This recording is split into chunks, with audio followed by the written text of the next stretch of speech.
unlocking Africa's full potential.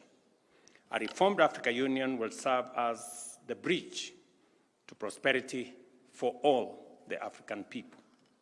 To this end, we must speak with one voice, act with unity, and remain steadfast in our vision. This retreat has been a defining milestone in our collective journey towards consolidating African Union's institutional reforms, and I am profoundly grateful for the productive deliberations, meaningful exchanges, and critical reflections that have taken place. Together, we have taken stock of our progress, objectively assessed our achievements, and identified areas where we must redouble our efforts.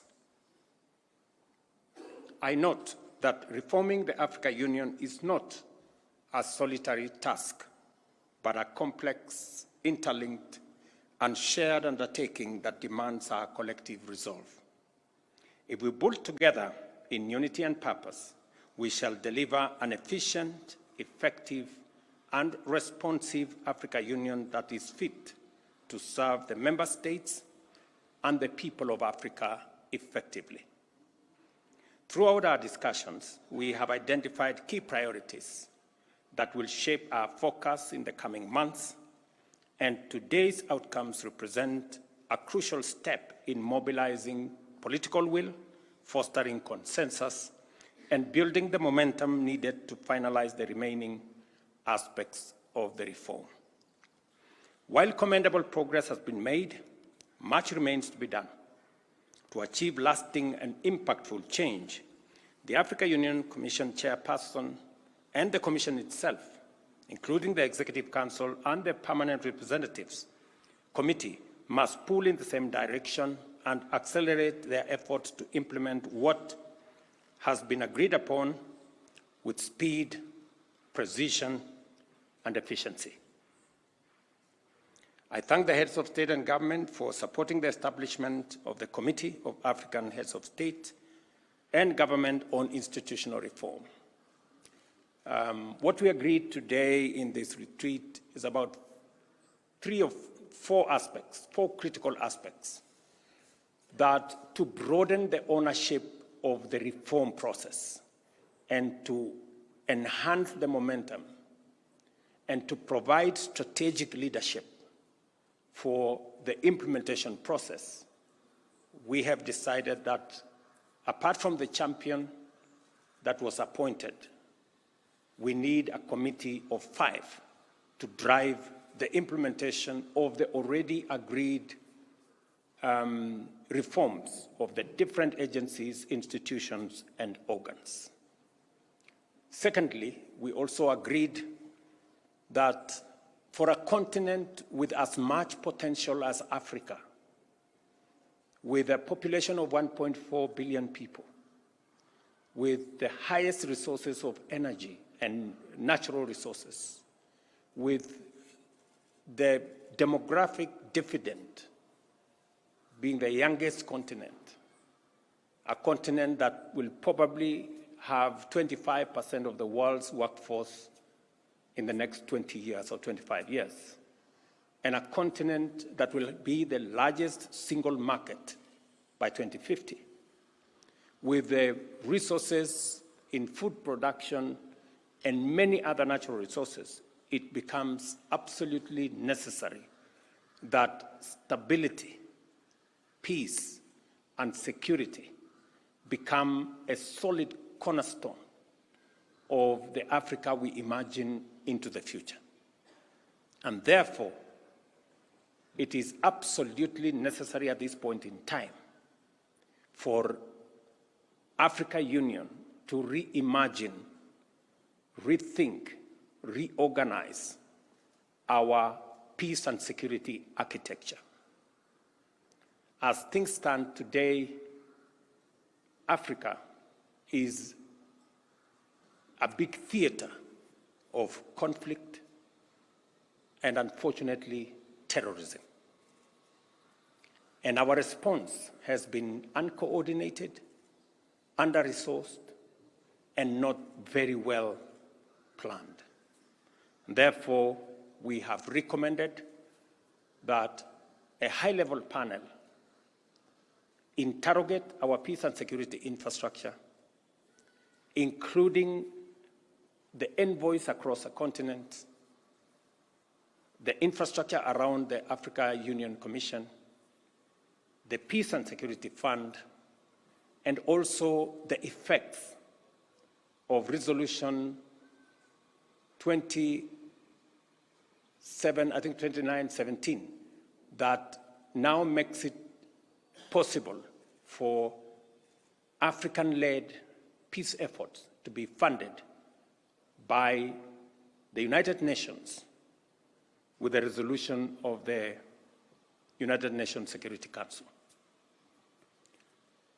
Because without and unless we deal with the conflicts in our continent, the threats and ravaging effects of terrorism in our continent, it will become almost impossible to undertake any meaningful investment or development or economic activity in our continent. And therefore, matters of peace and security are existential to us as a continent. It is also important that this retreat discussed the subject of financing for the Africa Union. We did undertake that we will finance 100% of the operational budget, 75% of the program budget, and 25% of the peace and security budgets. But that has not been attained.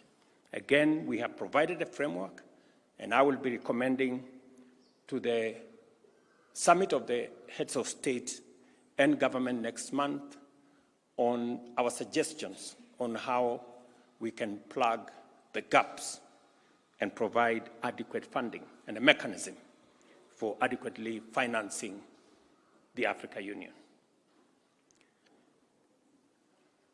The third issue that we have agreed on is the operationalization of the Africa Court of Justice. As we all know, this is what was envisaged in the Constitutive Act of the Africa Union, and to provide clarity and to exercise judicial authority of the Union. The African Court of Justice and the protocols necessary for its implementation were concluded in 2009, and 16 years later, we have not been able to operationalize.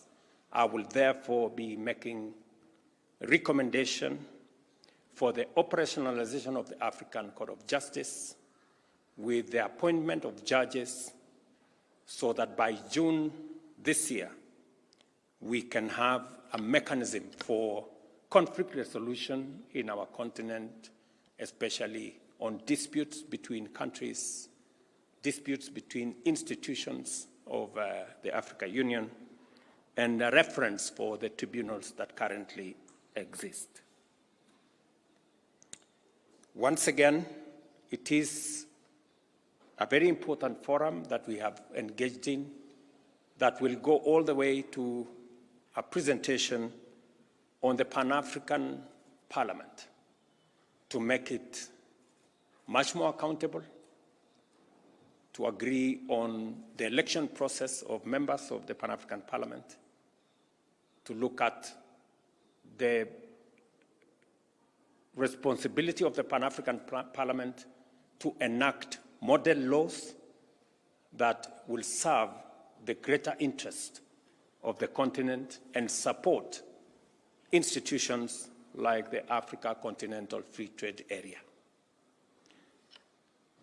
It will also provide a mechanism for accountability for us as a continent and as a union to hold the executive to account, to hold agencies to account, to provide for a budget-making process, and to provide approvals for purposes of accountability. A fit-for-purpose Africa Union is a necessary imperative at this point in time if the Africa Union has to play the role and speak for the 1.4 billion Africans. We also reflected extensively on the burden of regional conflicts and threats of terrorism on our continent, and it is without a doubt that conflict remains a major obstacle to Africa's development. It must be confronted, and with all the capabilities and urgency that this continent can muster. I welcome this retreat's focus on rebooting Africa's peace architecture by establishing a panel of experts to propose modalities for strengthening the continent's current conflicts response and financing mechanisms. Only when Africa can decisively address the conflicts within our soil, including the ongoing grave developments in Eastern DRC and the Sudan, can it stand proud of its liberation.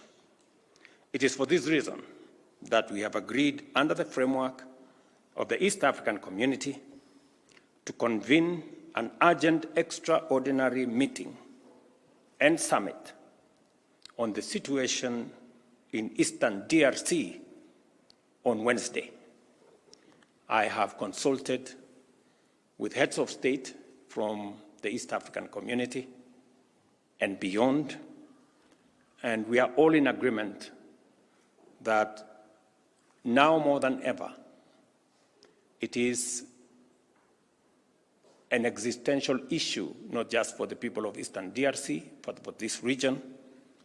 The situation in Eastern DRC now demands our collective focus. And as the chair of the East African Community, I will be convening this meeting, as I have said. Once again, I underscore my appreciation and gratitude to the colleagues who attended this meeting, and it was in the spirit of unity, and it characterized all the discussions that we had. And I am very confident that going to Addis, we should be able to make the necessary decisions to move this process forward. Thank you very much. I will take maybe a question or two at most. Please introduce yourself, the media house you represent, and keep your question as short as possible. Thank you. Mr. President, my name is Emmanuel Tau from Citizen TV. Did you also discuss about Raila's candidature for AUC? And did the presidents who are here also support him? And how many countries so far are backing Raila Odinga's candidature? Thank you. That's a subject for another engagement. Thank you very much, Mr. President. My name is Ian Ofula. I'm the Africa Security Correspondent for the BBC. The first question is just a confirmation, and then the main question. First question, you said you're meeting on Wednesday for the East Africa Community emergency meeting on the DRC. Can you confirm that President Felix Tshisekedi and Paul Kagame have agreed to meet, and what are their sentiments at the moment? And then the UN, the US, Europe, and have, of course, put out reports saying that Rwandan forces have been at the forefront helping M23 in Goma. Does this complicate your way in finding a solution to the conflict? Yes, I have discussed the summit meeting for Wednesday, both with President Paul Kagame and President Felix Tshisekedi, and both of them have confirmed their participation in the summit on Wednesday. As for the situation in DRC, it is already very complicated. So the presence of security people from wherever place doesn't add any more complication. It is already too complicated. This is a situation that has festered for 30, 40 years. We've had a UN peacekeeping mission there for the last 20 years. We've had forces from the East African community in and out. We've had forces from SADC in and maybe out. So there is a complicated situation there. It is my belief that this engagement is absolutely necessary because we do not see, from where I sit, a possibility of a military solution to the challenges that faced Eastern DRC. It was, it is, and I'm sure it will continue to be the case that engagement, dialogue, consultations is the only viable way out of the situation in DRC. A direct engagement with M23 and all the other stakeholders in the theater in Eastern DRC is a necessity.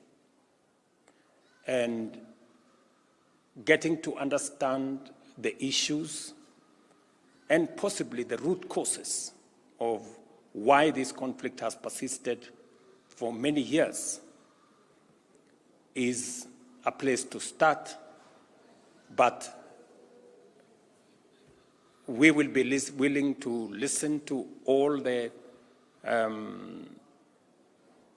actors in this space, and it is our hope that we will come out with a way forward that includes a facilitation and a mediation process that will bring the parties to this conflict on board and to see how to process the issues that inform this conflict in a manner that gets us to the solution.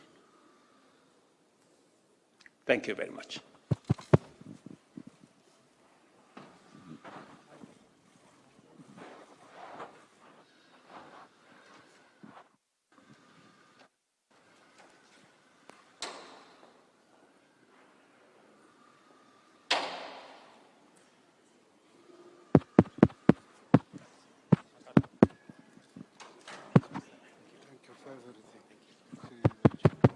All right, thank you, members of the press. That